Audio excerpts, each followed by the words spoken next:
Bonsoir les amis, bonsoir les cryptopreneurs, c'est Christian et bien salarié affranchi. Il faut saluer la force de XRP, ok? XRP a gagné une victoire contre la Security Exchange Commission.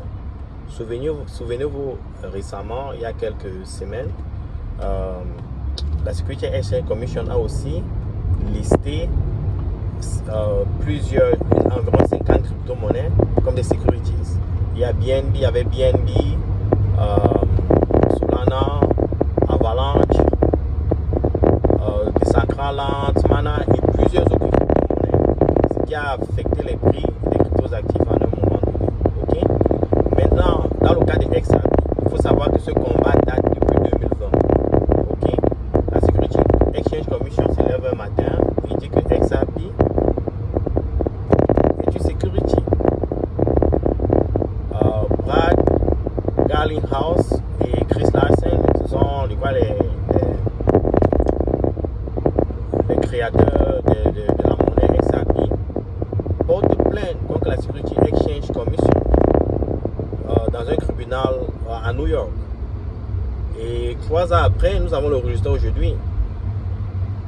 La juge, je crois que c'est la juge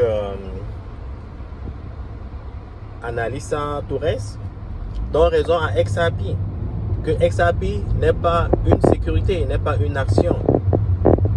Selon la Security Exchange Commission, XRP ne pouvait pas être listé, ou bien XRP ne pouvait pas être créé comme une crypto-monnaie, mais plus comme une sécurité. Et dans ce sens-là, XRP devait se conformer, ou les échanges qui listent XRP devaient se conformer aux régulations liées au crédit des securities et des actions. Et la conséquence qui s'est passée, c'est qu'il y a plusieurs échanges qui ont délisté XRP. On ne peut pas, par exemple, trouver XRP sur Gemini. Je ne sais pas par rapport à Coinbase. Moi, j'ai jamais créé XRP, je n'ai pas de XRP. Mais néanmoins, je salue la victoire de XRP par rapport à la Security Exchange Commission. Et c'est une opportunité pour éveiller les consciences de ceux qui doutent de l'importance de la blockchain et des crypto-monnaies. C'est pour éveiller la conscience de ceux qui se fient aux informations d'attaque, de feu sur les crypto-monnaies et la blockchain. C'est une technologie qui a sa place et c'est une technologie qui va transformer le monde. Je vous ai dit que 1000 milliards de dollars de captation de crypto-monnaies ne vaut absolument rien. Ok? Il est fort probable, et je n'ai aucun doute dans mon esprit, que la capitalisation des crypto-monnaies dans un futur proche atteindra les 10 000 milliards de dollars, donc un 10x pendant le prochain bull run, plus voire un 20x pendant le prochain bull run. Nous ne sommes qu'au début, les gars. Pour ceux qui vont investir dans les shitcoins, voulant se faire un revenu rapide, un peu comme le loto, vous prenez la mauvaise décision. Investissez sur les fondamentaux. Ethereum n'a pas encore commencé à monter.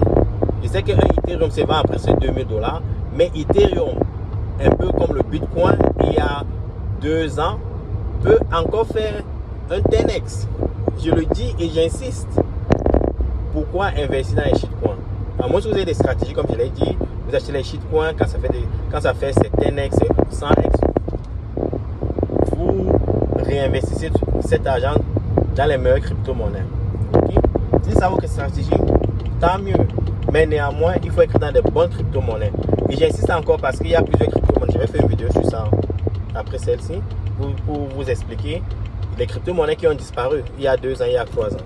Ok? Et ne vous fiez pas au fait que, par exemple, que la Security Exchange Commission s'attaque aux crypto-monnaies, que la Chine interdit les transactions sur les crypto-monnaies, que l'Inde interdit les crypto-monnaies, partout que les États-Unis s'attaquent aux échanges comme Coinbase et autres. Ouais, c'est vrai.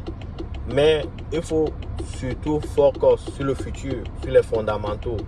Je vous ai dit, et j'insiste, qu'il y a certains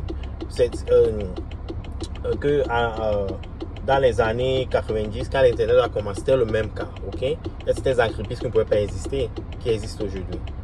Ok? Donc, il faut croire, il faut avoir la conviction. Le prochain bourron, les gars, si vous n'êtes pas millionnaire, allez vous laver au village.